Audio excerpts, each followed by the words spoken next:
Hey guys, welcome to another episode of Convention Confessional. My name is Katy Hunt, and I'm here to guide you through the good, the bad, and the ugly of the convention world. And we're kicking off October, which is my favorite month in the entire world because, hi, horror movies and ghosts and Halloween and dressing up and not needing a convention is an excuse. And yeah, so October's the best month ever. And to kick off the best month ever, I have brought in a very special friend by the name of Danny. Hello, sir. Hello. How Happy are to be here. you?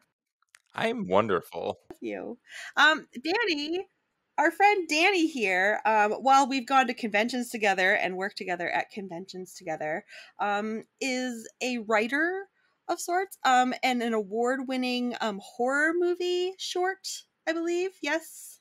Mm-hmm. Very exciting. If you haven't Just keep seen throwing it, out those accolades. I'm loving I it. will.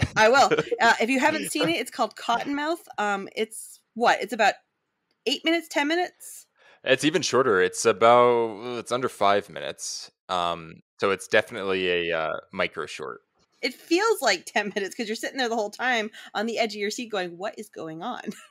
Oh, I love hearing that. It's But so yeah, good. that was the goal with that was to it's just like how long can we stretch the dread and suspense and everything. So it's nice to hear from someone, who's seen it that to hear that it had that effect. We were successful, so that's nice to You know. literally put like an entire horror movie in that 5 minutes where it was just like, oh, and like, okay, nothing's happening. Okay, it's fine. Like, this is so Michael. And like, you turn around and you're just like, yeah, you have to see it. If you haven't seen it, I suggest you see it. It's still playing at horror fests, isn't it? You still got it like entered in some things.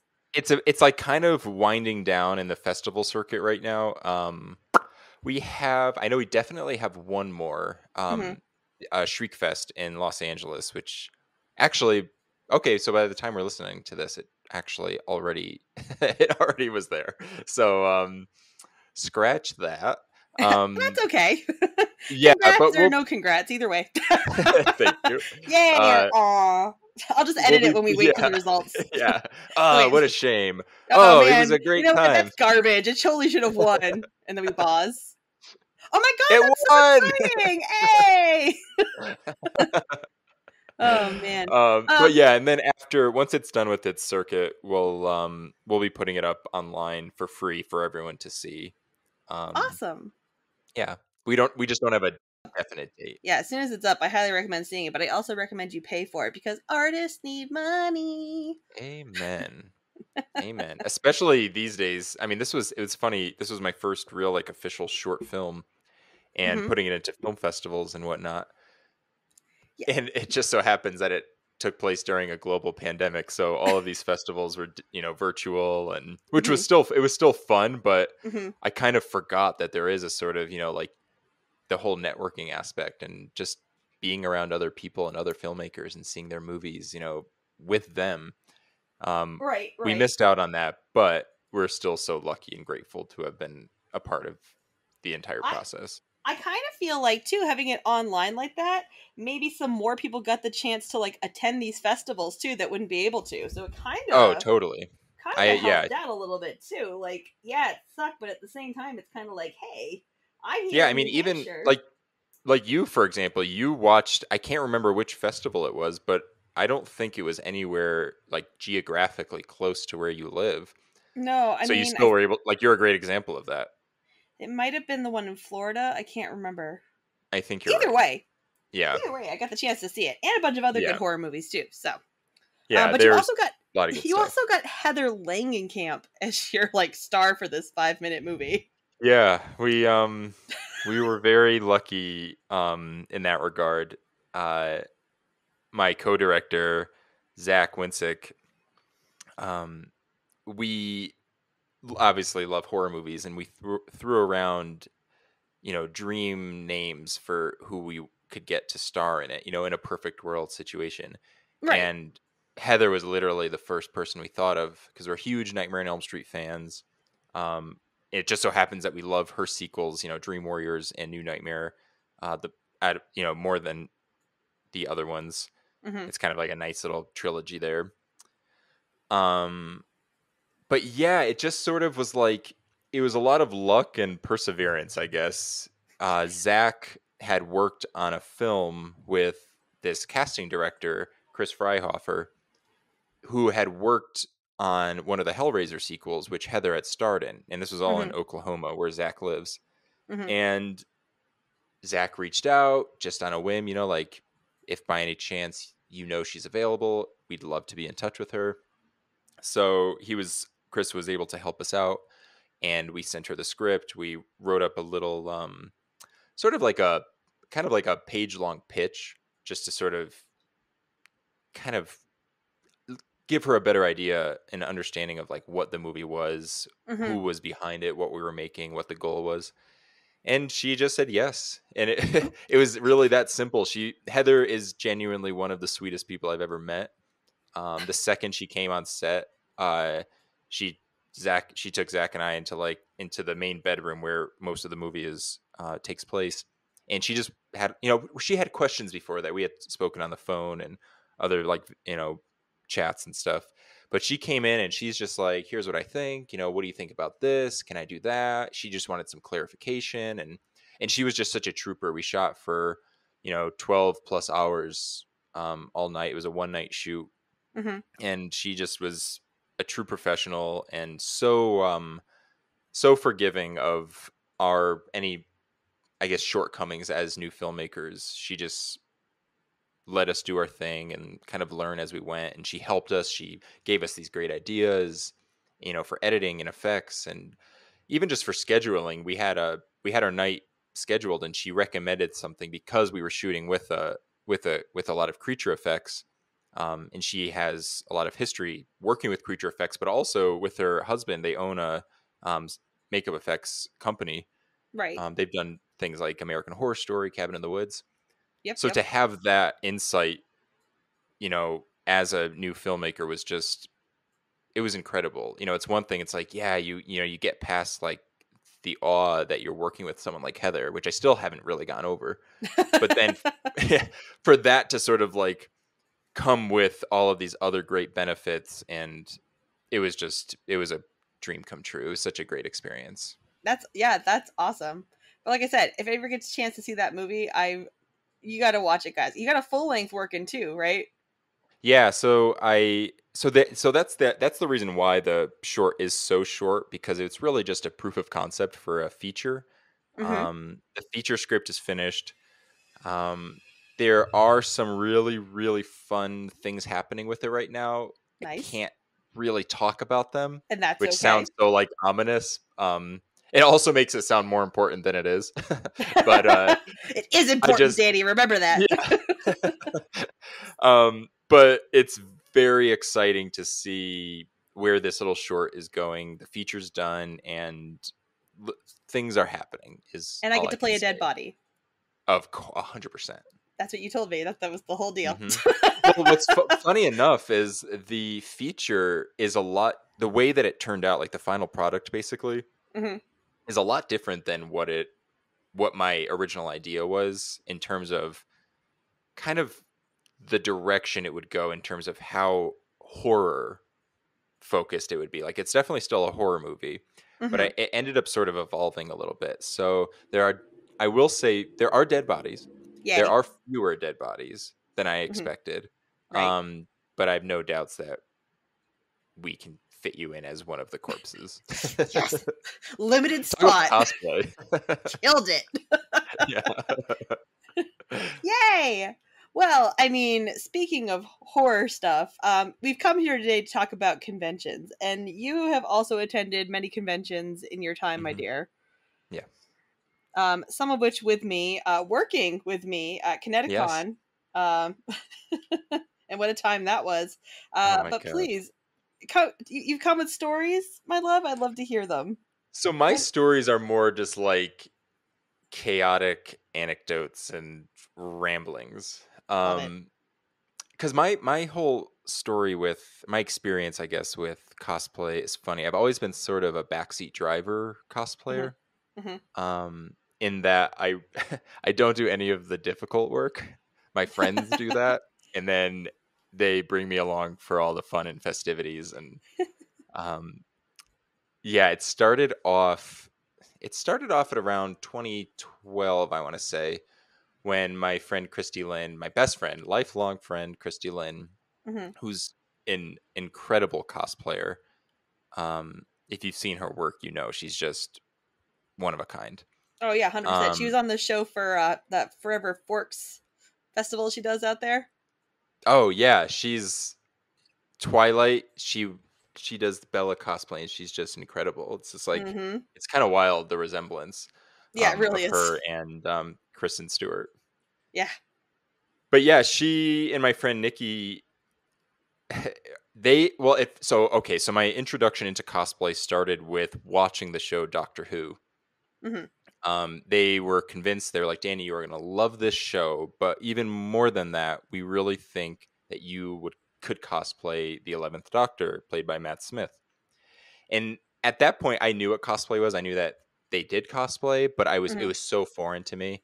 But you know, you had mentioned earlier about how October is like a great excuse to just basically cosplay all month.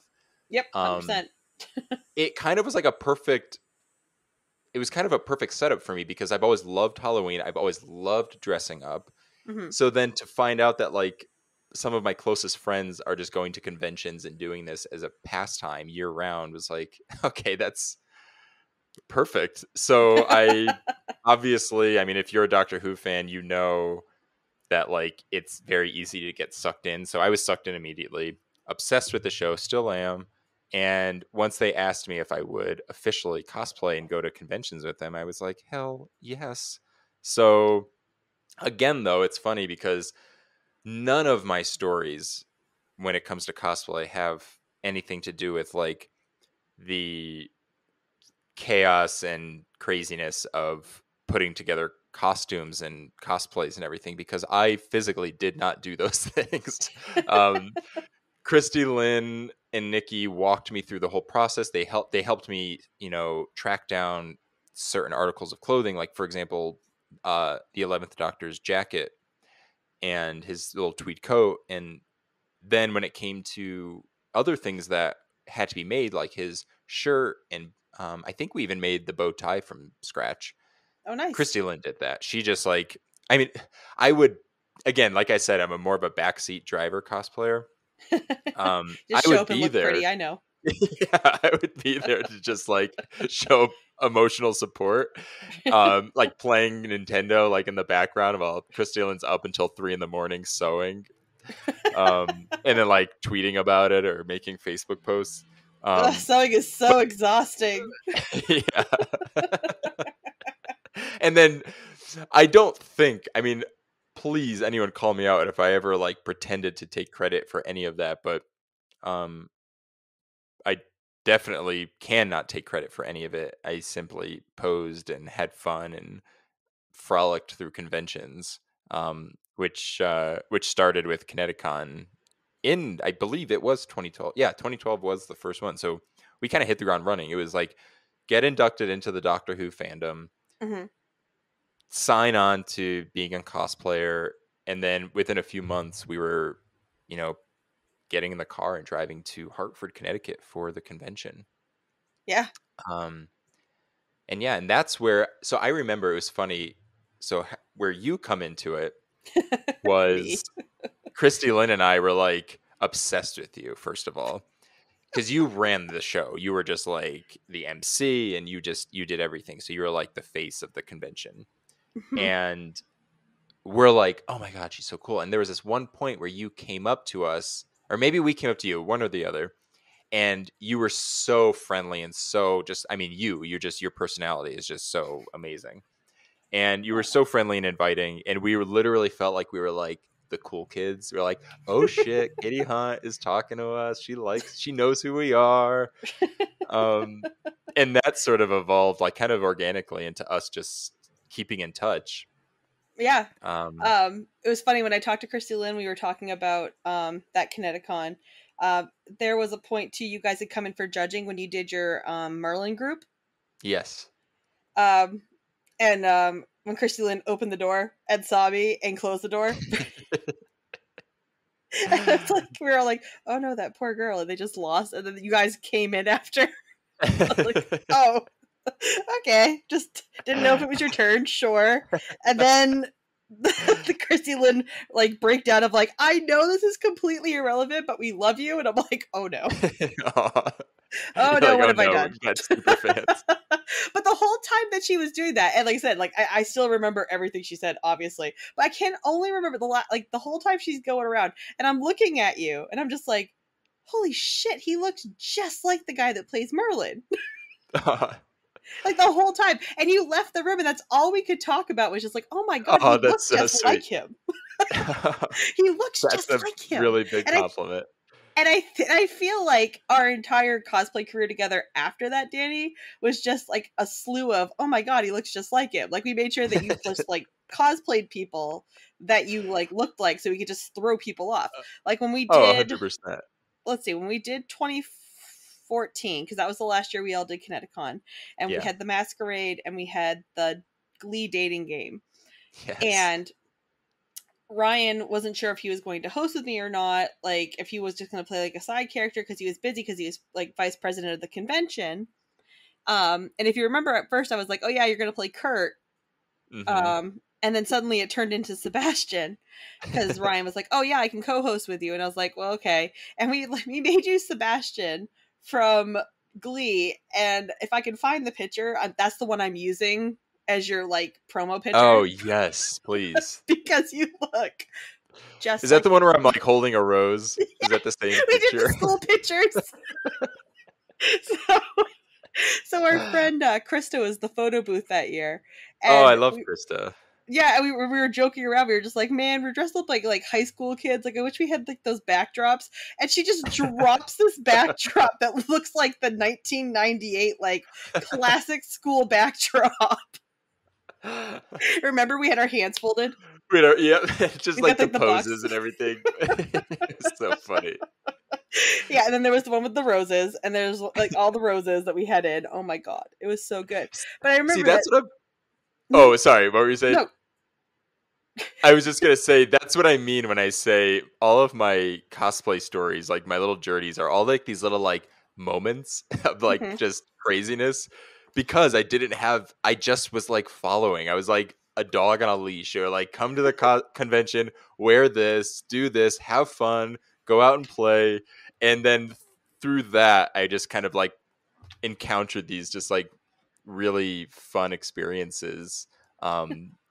Most of which had to do with you, especially like in those last 2 years. But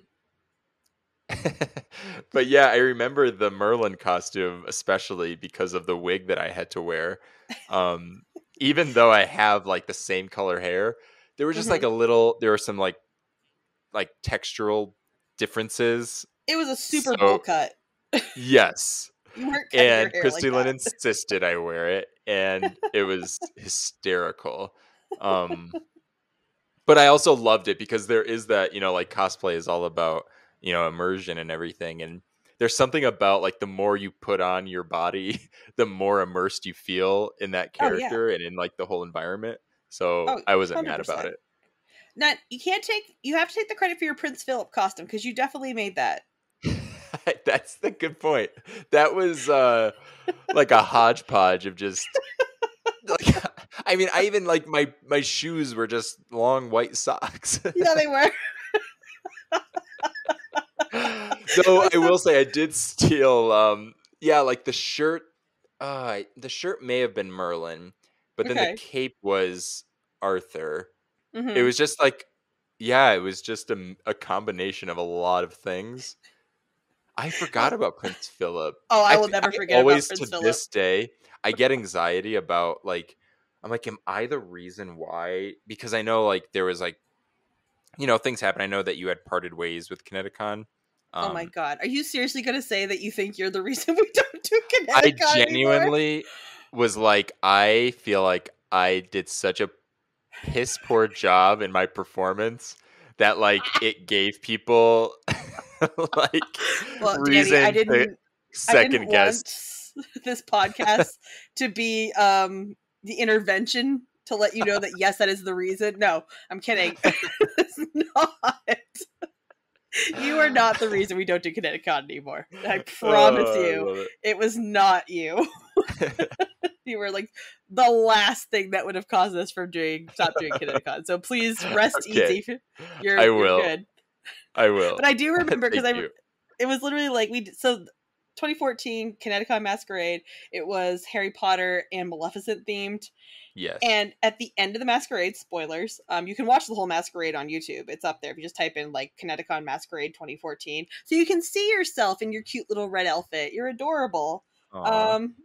And at the end of it, the way to resolve everything before we went to awards and AMVs was to get rid of Maleficent. And the only way to do that, obviously, is to bring on the person that gets rid of Maleficent in the movie, and that is Prince Philip. Prince Philip. What a great idea! You guys are always so clever with all those sketches and everything. Just the fact that you like combine all of these different like properties and characters is it's impressive. It's funny because like we used to get a lot of crap for doing scripts and stuff for it, but the reason for the script was just to keep us on track, because you don't want to you want to entertain the crowd, but you also don't want to get off track and like rant for 30 minutes in between skits. And that's how you lose your audience more easily that way, I think. Yeah, and like I said, it was a conflict of differences because the crowd loved it, and then you get like 5 people online that were just like, the Masquerade takes forever, and the hosts are outshining people. It's like, okay, well then maybe the skits shouldn't suck. I don't know what to tell you. But that's what the convention focused on was, oh, well, you guys are taking too long. It's like, okay. They literally just wanted us to go up there and be like, Act 5, novice. Yeah. Dogs. Which that is repetitive. That's what's boring. That's what gets like, I mean, it's fun when you're involved, of course, but you guys put on a show. You guys put on, it was like an event, which I feel like got so many people excited for the Masquerade to begin with.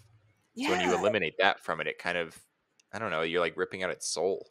Kind of, yeah. And like I said, it's our show too, so it wasn't like we wanted to take away from people. And if people ever thought that we were taking away from people, I apologize, because that's never the intention. Oh, no, Katie, I never got that impression. But you have like a room full of 2014 to 20-something year olds. It's like you've got to do something to entertain them as well, especially if like things are going downhill as far as like the actual skits are going. Because I mean, don't get me wrong, we had some amazing people with some amazing skits on there, but some of them were weird. Some of them were if you're not in on a very specific joke, you may not understand the sketch. Right. Like some of it was just like, oh, okay, well that's cool. I remember one time, and this was before you and I had met. I think it was 2011. I want to say it was 2011. And there was a skit that was at the end of the Masquerade. And I don't remember the guy's name. Anybody else that was there, like, knows who this dude was. I've just blocked his name and existence out of my memory at all costs, because bye. But long story short, he basically went on a tangent. Like, I don't know what the skit was about. I just know that he sat there and thought he must have been like a stand-up comedian or something. I don't know. Oh my God. What I do know is that in the time he was standing up there ranting and raving and acting stupid and no one was taking him off stage, we judged the entire Masquerade. That's hysterical. So he's just like, I'm gonna redress this convention as my like one-act show. Basically. And like we sat at the table. You guys can just work around me. We were sitting there at the table, and about 10 minutes into it, I'm just like, he's not going to stop. Let's just do this. So we're judging. And in the meantime, he's going off. And finally, at the end of it, I think I was the one that was like, okay, enough. Bye. Just slowly closing physical curtains over him. Yeah, like literally, like, you got to go. Someone get the hook. Like, oh, yeah. Just yank him off. Yep. That's funny. Yeah, but oh god, yeah, that was the year that we judged the entire Masquerade. And then of course the person that's in charge of the judges comes over and goes, "Okay, let's go to judging." We're like, "We're done. Let's watch the AMVs." Oh, that's funny. Yeah, the Masquerade is fun. I remember the first time. I keep throwing off because I know 2013 is the summer that I came back. That was when I had the Doctor's new outfit from season 7. Right, you had like purple coat. Frock. Yeah. So that was I know I performed that year, but I'm trying to remember the year before. I think it was just Christy Lynn. Because I think it was just you and Christy Lynn as the doctor and Christy Lynn, right? Because the second year Yeah. you had the headphones. The first year you guys just did it was like a little skit, right? I cannot for the life of I don't think I was in that one. So I thought you guys competed in Merlin too at some point. That's how you got judged in. Yeah, so Christy Lynn, we just did that was just for costume, like just for like the look. We didn't do an actual performance, but then Nikki had a great one for Attack on Titan. Ah, Talk Titan okay. to me, which was so Oh, right. clever. Right. Um and then Christy Lynn and I did the Dr. Oddity, which was like we did like a spoof song of like the doctor. Basically the whole premise is the doctor breaks into David Bowie's recording booth when he was recording Space Oddity Mm-hmm. because he was offended by the song, because he thought it gave space a bad image. So he basically records his own version of the song, and then Clara comes in and played by Christy Lynn, and she catches him and she's like, "What are you doing?" He explains it, and then he tries to like figure out a way to not basically give in to her demands to change the song back, but then of course ultimately does. Um, Right. that was fun. We recorded that, like the actual audio, at Christy Lynn's house. Um, and the whole process of just writing the lyrics and performing it was very fun, but it was nice to have Christy Lynn sort of like, she was always the one who's putting in the physical labor of like building these costumes. So finally the tables turned and she got to just sit back and relax and watch me, sweat and suffer as I'm trying to, basically just making a fool of myself I'm like doing Matt Smith as David Bowie and then singing, which I don't do, but I was like, we're going to get through this. It's And gonna be it turned fine. out to be fun. Yeah. It's like WWKD. What would Katie do? 100%. Katie would just do it, and she would have a Do it. ball. Yeah. That's literally was my thing. Like people would be backstage sometimes. They'd be like, I don't know if I can do this. And I would literally just grab people by the shoulders and be like, "You're gonna fucking do this." And they're like, "Okay." I'm like, "Get on there." And they're like, "Okay, bye. Miss you." Bye. Although I do remember 2014, you were involved in a lot of stuff in 2014 because you did Masquerade. We did the dating game together. Yep. That there's no footage of that dating game anywhere, which kills Which me makes me because so sad. oh, it was so good. It was that whole opening number thing was so good. Mhm. Yeah, that was just so Um, much fun. Well, when mm, we had started it, when you had asked me to do it, we it's funny because we all live in different states. We're all like so far away, so a lot of it is just like communicating through text or whatever, and then mm-hmm. like the various meetups. So then when we Yep. get there, it's really intense Yeah. how everyone just has to sort of get on the same page, and it's like it's a controlled chaos, and it's Mm-hmm. like I dropped this before, but like it's a good chaos. It's fun. It's like that's I think how it works. You have that a very electric energy going. Right. Um And if the rest of us had worked together for so long together, we just do it. Like we don't even think yeah. about it anymore. We just all fall Hmm. into place. Second We nature. all right, we all know our parts and this is what we're going to do. And I always feel bad, like not feel bad like, "Oh man, I feel so bad for you." But it's like I always feel bad having someone new come into that like aesthetic and just being like, "Oh my god, how are they doing this?"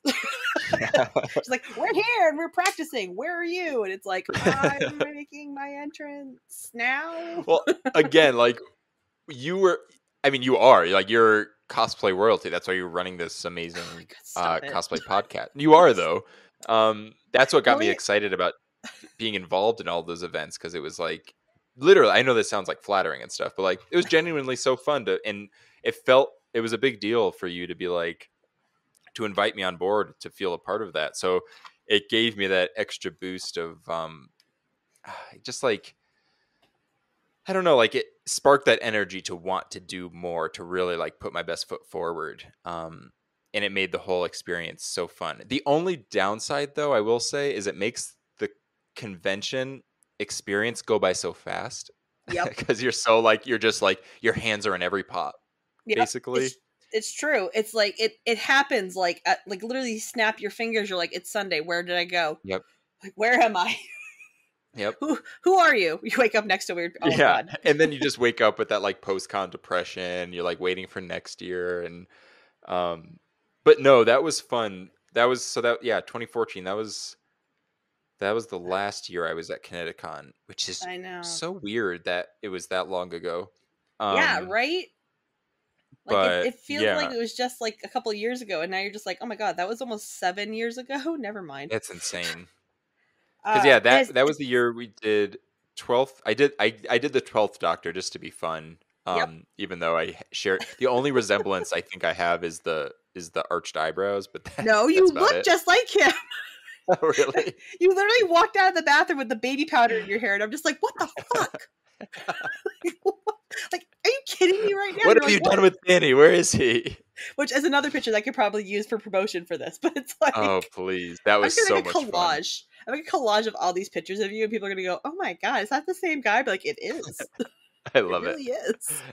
You did 12th Doctor though, not 12th Doctor, Yeah. 11th Doctor for the roast of Tony Stark. I think that's a I feel like it was 12 because I remember 12 being sort of like cantankerous and I wanted to lean into that. See, it was one of the. It might have been 12 because I think you baby powdered your hair for the day. It could have been 12, but I But remember you Katie, if did one of the anyone knows, it's Doctors. you. You're right. I'm like, Yeah, it was definitely one of the doctors. can I Um, can I be real honest with you? yeah. So we did that roast of Tony Stark, right? Uh-huh. And I remember Ryan had made all of you like pretty much write out what you were going to say, like your jokes and everything. Yeah. So my entire rebuttal at the end, I just made up standing there. That's amazing. Because Ryan, in the full script for it, like when he finally gave me what everybody else was going to say and everything, he was just like, and Katie rants at the end. That's it. That's all it said. I had no lines. I had not a one. He was like, I believe in you. And he walked away. And I was like, great. So I'm sitting there the whole time. And I thank God I had sunglasses and stuff on because I'm sitting there the whole time with my eyes closed going, what the fuck am I going to say when this is done? And I'm listening and I'm catching bits off of what everybody said. Yeah. And I'm like, and I'm just like nodding along, like, okay, sure, sure. But like I said, in like the back of my mind, I'm just like, I feel like Ryan has way too much confidence in me sometimes. And this is one of those moments. But the video Well, came that's up. not easy because Oh you're doing god. improv. You're improving as a fictional character. Oh, and it was mean too. Like it wasn't like oh god, I felt so bad. I remember after it's like I said, you do it and you don't think about it. You say what you say in the Yep. moment, and it is what it is. And there, Yep. like the guy who was playing the Cyclops for us, wicked nice guy. He was a little bit heavier set, and like I said, at the time, I don't think about it because again, maybe I was paying half attention. I didn't know if that's what he was going. You know what I mean? Like I don't know Yeah. what his. Plus, you're But I just made like it you said, you're just in it. You're so deep in it, right. and you're trying to put on a good performance. But I totally made a fat joke. Oh, And I was like, oh man. And like I said, I'm looking back at sure it it was now, all in good fun. yeah, yeah. And I just remember coming off stage after the guy's just like, wow, the fucking brutal fat joke, man. I was like, I'm sorry. And he's just like, wow.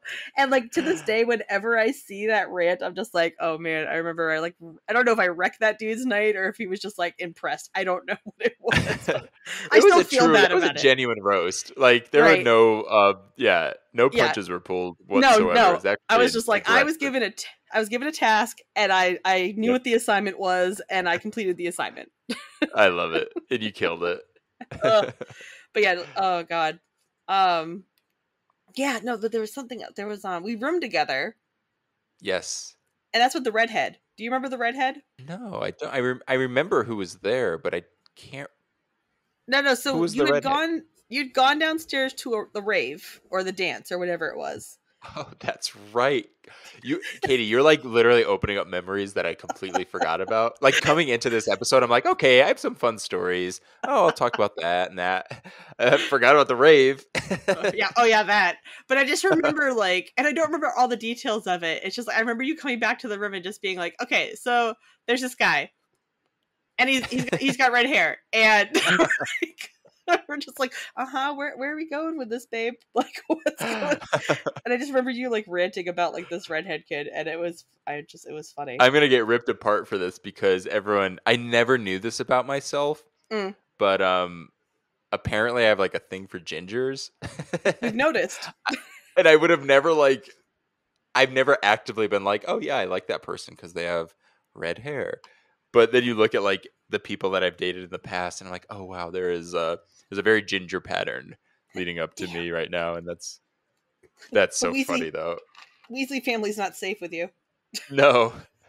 Well, what's funny is my boyfriend Cody and I, our first Halloween costume that we had ever done together was Harry and Ron, and of course he No. was, and his hair is not even that red. It like Yeah, it's like a I said, it's like little he's it has got like like a little like goldish red going on. yeah it's like hints of ginge, but that's about Mm-hmm. it. Hints of ginger.